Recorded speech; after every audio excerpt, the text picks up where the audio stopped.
नमस्कार। दोपहर समाचार में आपका स्वागत है।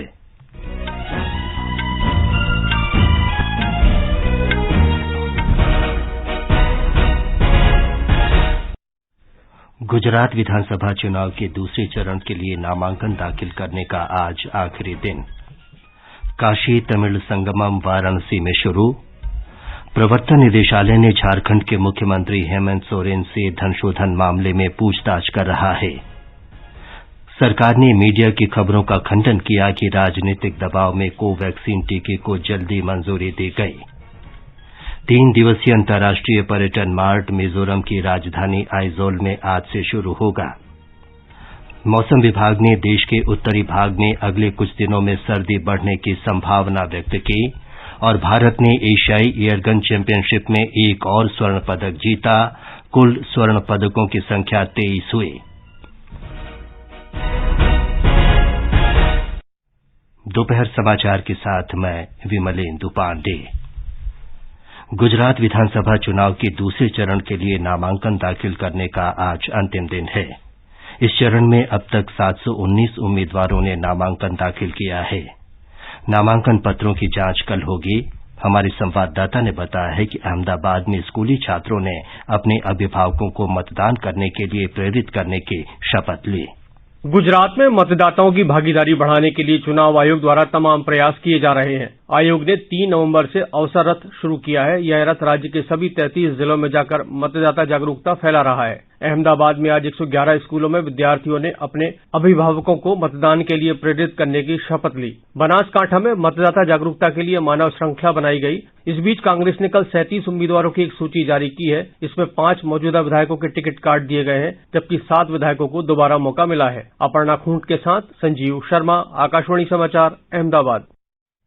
दूसरे चरण में नामांकन दाखिल करने के अंतिम दिन सभी प्रमुख दलों के उम्मीदवार अपना नामांकन दाखिल कर रहे हैं। केंद्रीय मंत्री मनसुख मांडविया और मुख्यमंत्री भूपेंद्र पटेल सहित भाजपा के वरिष्ठ नेता नामांकन दाखिल करने के अवसर पर पार्टी उम्मीदवारों के साथ हैं। कांग्रेस से राज्यसभा सांसद अमीबेन याग्निक, राज्य के वरिष्ठ नेता शैलेश परमार ने आज अपना नामांकन दाखिल किया। गुजरात विधानसभा की 182 सीटों के लिए 1 और 5 दिसंबर को मतदान होगा। राज्य में अब तक भारतीय जनता पार्टी और कांग्रेस के बीच मुकाबला होता था, लेकिन इस बार आम आदमी पार्टी के चुनाव मैदान में होने के कारण मुकाबला त्रिकोणीय हो गया है। एक report.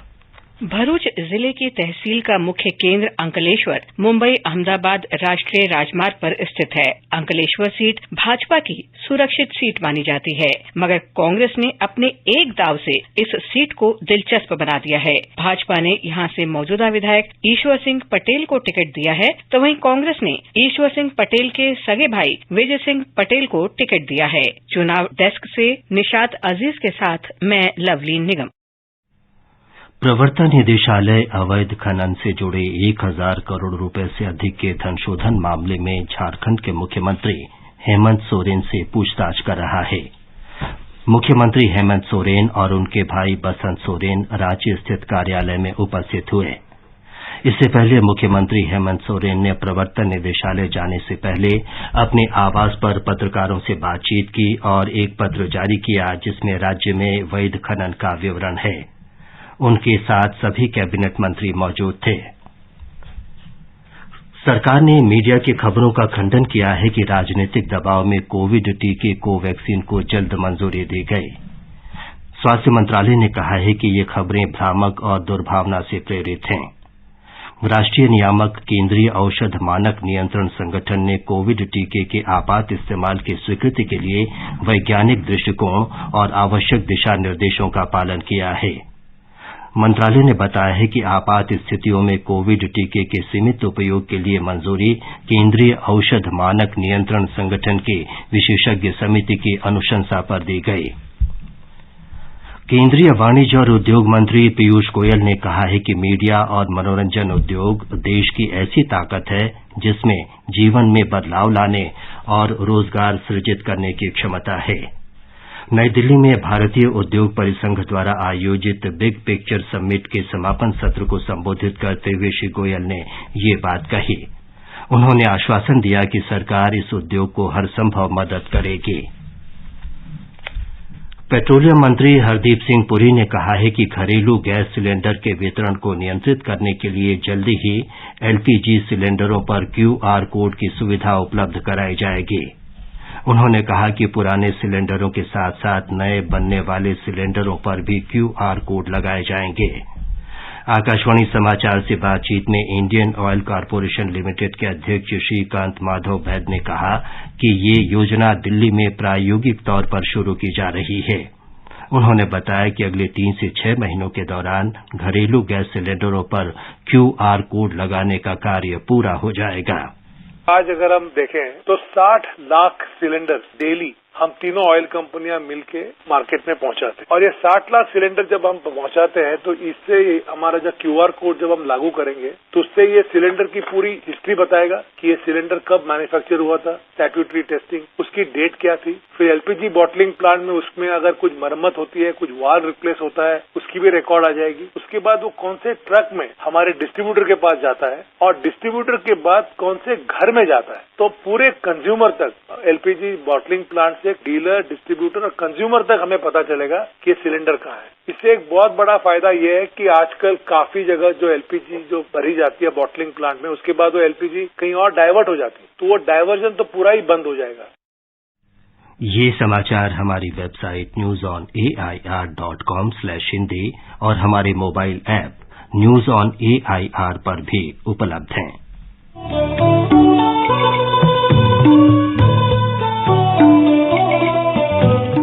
Northeast Diary program broadcast every Thursday and Sunday at 5:30 p.m. brings very interesting and enchanting stories from the 8 Indian states of Northeast India. Northeast Diary this week, that is 17th of November, brings an exclusive interview with Opang Jameer, a fashion model, assistant editor of Northeast Window magazine and curator for handloom and sustainable fashion. Looking forward to see you there.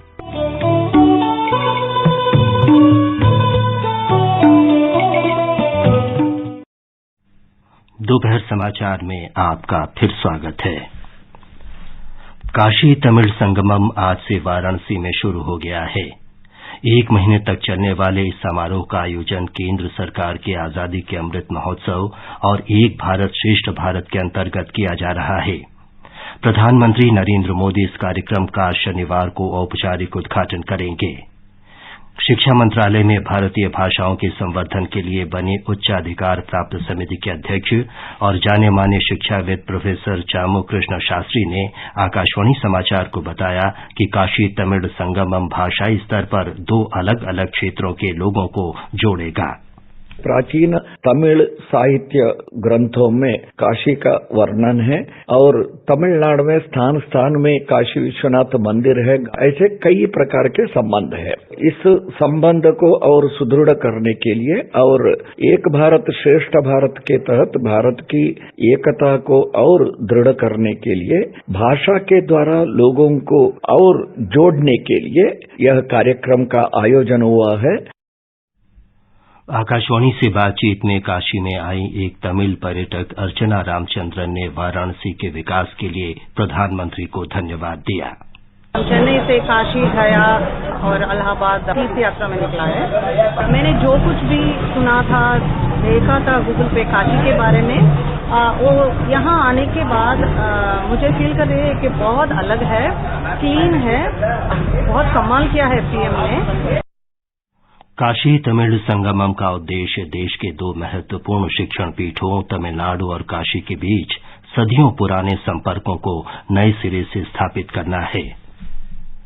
3 दिवसीय अंतर्राष्ट्रीय पर्यटन mart आज से मिजोरम में शुरू हो रहा है।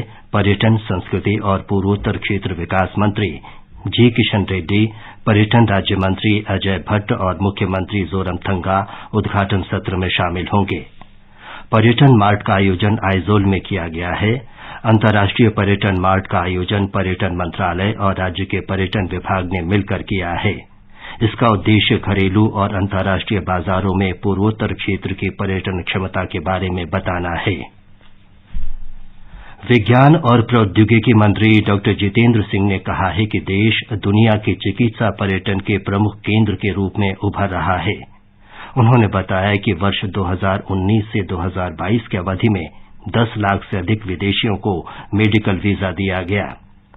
नई दिल्ली में आज एक कार्यक्रम में डॉक्टर जितेंद्र सिंह ने कहा कि अगले 3 वर्षों में देश में स्वास्थ्य सेवा क्षेत्र बढ़कर $50 अरब तक पहुंचने की उम्मीद है। संयुक्त राष्ट्र में भारत की स्थायी प्रतिनिधि रुचिरा कंबोज ने कहा है कि यूक्रेन संघर्ष का असर यूरोप तक ही सीमित नहीं है, बल्कि दक्षिण के देश भी इससे प्रभावित हो रहे हैं। उन्होंने कहा कि ये राष्ट्र गंभीर आर्थिक संकट का सामना कर रहे हैं। संयुक्त राष्ट्र सुरक्षा परिषद में यूक्रेन पर विचार करते हुए उन्होंने कहा कि हम कोरोना महामारी और संघर्ष के बाद उत्पन्न ऊर्जा तथा खाद्य सुरक्षा चिंताओं को बढ़ता हुआ देख रहे हैं।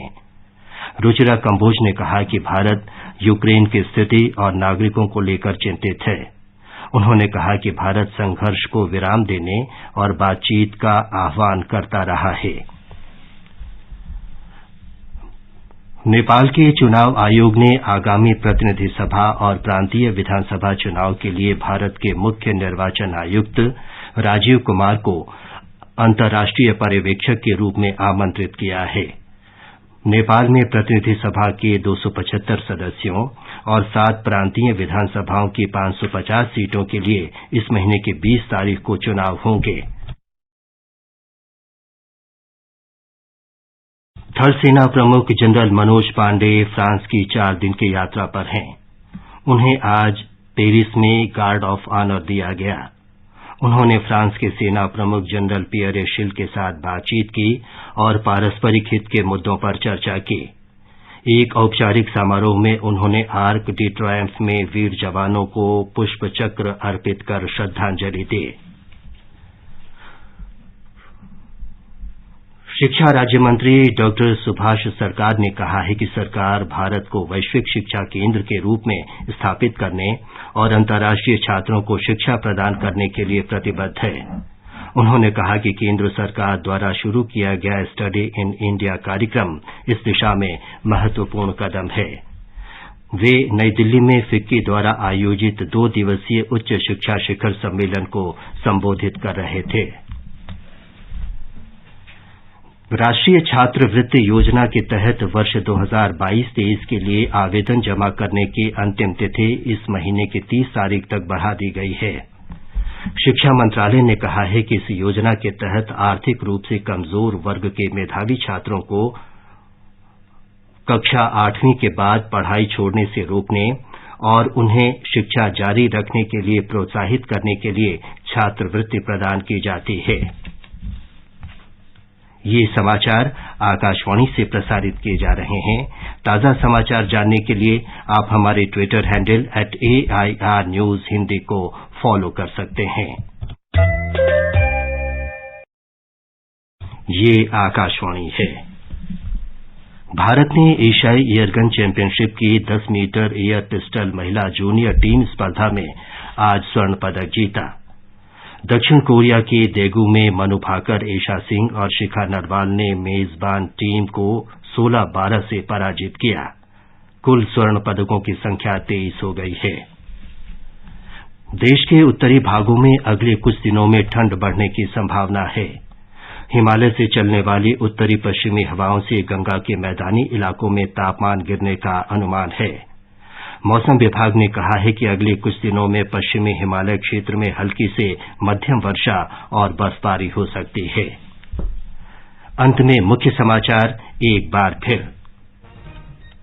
गुजरात विधानसभा चुनाव के दूसरे चरण के लिए नामांकन दाखिल करने का आज आखिरी दिन। काशी तमिल संगमम वाराणसी में शुरू। प्रवर्तन निदेशालय ने झारखंड के मुख्यमंत्री हेमंत सोरेन से धनशोधन मामले में पूछताछ कर रहा है। सरकार ने मीडिया की खबरों का खंडन किया है कि राजनीतिक दबाव में कोवैक्सीन टीके को जल्दी मंजूरी दी गई। 3 दिवसीय अंतर्राष्ट्रीय पर्यटन मार्ट मिजोरम की राजधानी आइजोल में आज से शुरू होगा। इसके साथ ही दोपहर समाचार का ये अंक समाप्त हुआ।